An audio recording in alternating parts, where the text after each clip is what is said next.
So I wanted to share a story with you real quick. And the story all revolves around soda. Earlier this week, my parents came back from a little vacation that they went on with my grandparents. And when they came back and it happened to be on Labor Day. Kids were out of school, and my kids wanted to go have lunch with their grandparents because they wanted to catch them up on everything that had happened while they were gone. And when we went to this restaurant, it was just a small restaurant. My children ordered soda, and the waiter brought out a glass with some small cans of the soda. And my son ordered a root beer. It was an A&W root beer. And this is what got me thinking about what I wanted to talk to you about. While we were eating, my son picked up the root beer, and he looked at it and said, "This is my brand." And that got me thinking, well, one, it made me realize that he's paying way more attention to me than I thought.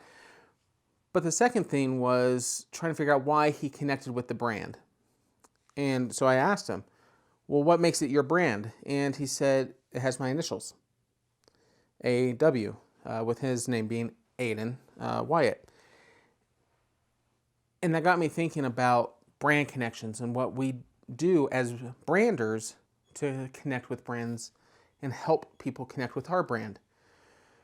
We all make connections with the brands, and they often start with one experience, whether we enjoy the way the product is made or we value their involvement with a community or their social outreach, or perhaps we find it funny and humorous and we like to laugh and it makes us feel good.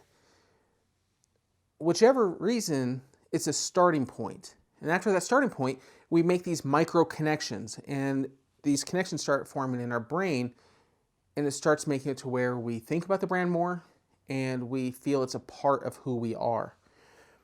For my son, making that connection with his name, that's a starting point. I've never heard him talk about one specific root beer or soda before and how it interacts with him. But this is the first time with him turning 12 that I've ever heard him or either my son or my daughter making that kind of connection. We all, like I said, have those connections. What is your connection with a brand? What's your connection with your brand? This is something that we often overlook, is we need to have a connection with our own brand and make sure that it's a part of who we are. And if we take a part of who we are and put it into our brand, it'll help us make connections with other people. It makes our brand personal and personable to where people can approach us and they feel that it's part of them. We all have friends, we all have colleagues and people that we interact with, friends, family, everybody. And they're not our friends or talk to us based off of just one experience. Over time, we get to know people and we get to embrace them and pull them in to be part of our lives, whether it's just in a work setting or in a personal relationship that we might have with somebody. But what happens is those connections start happening with our relationships, just like they do with a brand. This week I challenge you to go and think about two things. One is just pick one brand that you like and think about why you like that brand. Think back to your first experience perhaps with that brand, and try to determine what it was that drew you in to really like that brand and what kind of experiences you had that helped you form those connections.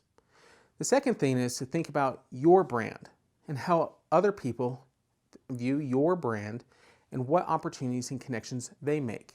Are you engaged in the same areas that they are?